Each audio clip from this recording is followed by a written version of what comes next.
We are at round 12 of the Lost Olympiad that was played in Stockholm 1937. This chess set is the same that the participants used in their games.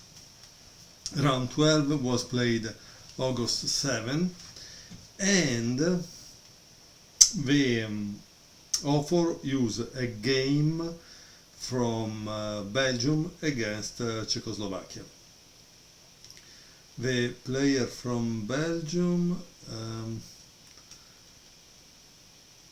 practically was, his name was Dunkelblum, and the player from Czechoslovakia was the famous Floor.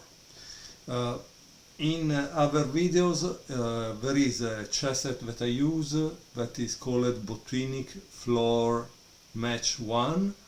That was using that match between Botvinnik, the world champion, and Floor, that was one of the top players of the 1940s. The other players were obviously Rejewski, Botvinnik, Fine and Keres. So Floor is black, okay?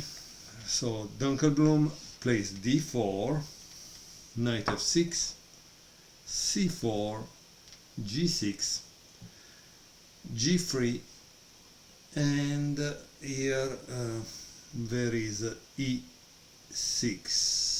or c6, I cannot see, no, maybe c6. We will see if there is a diagram. No, there was no diagram, so let's see what happens. Bishop g2, yeah, so it makes more sense c6 because he's trying to limit the diagonal of white. d5, typical with this Schlettler, Slow or Grunfeld formation. Floor already has his eyes on the region around b2 and c3. Yeah, so now we know that it was c3 because b2 and c3. Okay, so let's see what happens. C takes d5, knight takes d5, knight f3, and bishop g7. Castle, castle, h3, and now there is a good move by white, which is c5, practically immediately attacking the center. And here it says, opening up the big diagonal, the pawn will be easily regained. So the big diagonal is this one. So c5 is to attack the center, but it's opening also the diagonal. As you can see, we can learn also from simple comments like this one, okay? So what happened is d takes c5, knight a6, and now white plays c6. When a unit is going to be lost, one looks for what damage one can do in losing it. But is this really doing any damage? True. It splits the black pawns, because it means that after you have an isolated pawn here, an isolated pawn here. So it splits the black pawns, but the half-open b file, which black now gets, may prove more valuable to him than the c file would have been. Now watch some interesting knight play. So b takes c6, knight d4, attacking c6 and opening the diagonal, knight d b4, e3, rook b8, knight f3, c5. For the second time, black clears the diagonal with the same move made possible by white's ill-judged 10th. So the 10th move was when it took there, it seems. Knight d b5 and bishop e6, attacking this. everything consistently focusing on white's queen side corner, so everything is attacking the queen side. Knight takes a7, now it could be threatened this if this wasn't here. Queen b6, knight 7 b5, knight takes a2, rook b1, rook f d8. In a superficially symmetrical position, black has achieved a strong initiative. White's h3 was a non-productive move, and black keeps a jump ahead, doing all the threatening. Queen e2, bishop d7. The problem is that now this advanced knight doesn't have a safe retreat, right? What happens? You need to think. Now you're black. If white plays knight c3, what do you play? Obviously, bishop takes c3, right?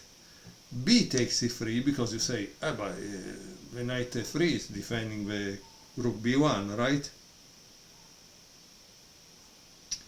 But there is knight takes c3 attacking the queen and the rook. The rook takes on b6 and this takes on e2 giving check, and then it takes the rook back. So I hope you were able to visualize this. Now I will show it to you and nothing. Let me show you the actual variation on the board. Okay, now let's see it on the board. First we visualize to try to train our visualization. So what happens on knight takes c3? The problem is after bishop takes c3, b takes c3, there is not something escape, there is this move that is the key, because when you play this it gains a tempo, check, you need to move it and then this fall down, okay? So let's say it moves here, and now you can see the material. Practically there are 3 minor pieces, but there are 2 rooks against 1. And then of course you have a pass pawn, clearly a decisive advantage for black. Now let's return back to the position. So this was the position. Practically black just played bishop d7 because the problem is where does the knight b5 go? So obviously not many squares, so rook a1 trying to attack this, but knight 6 b4, rook d1, bishop takes b5, rook takes d8, rook takes d8, knight takes b5, and here there is a nice move that solves the problem, because knight takes c1, rook takes c1. What do you play now as black? Okay, what do you play as black? The move that Floor played was knight d3, boom. This is attack and this is attack.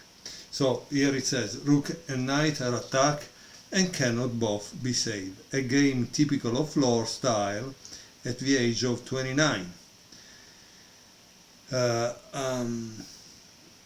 And here it says hardly any inkling that he knew of the existence of a white king, yet from the start Duncan seemed unable to undertake anything at all. Okay, so here it says that this game was in round 12, played on Saturday, August 7th, and it says that Sunday, August 8, was a genuine day of rest, and never was one more welcome, for in the preceding 8 days 12 5 rounds had been played. 12 5-hour rounds had been played, and all adjourned position clear up as well. The players, except those who choose to sleep all day, enjoyed a refreshing sea trip round the Stockholm archipelago, no doubt talking chess all the way. Moreover, Monday was to be a single day. The schedule was becoming almost restful.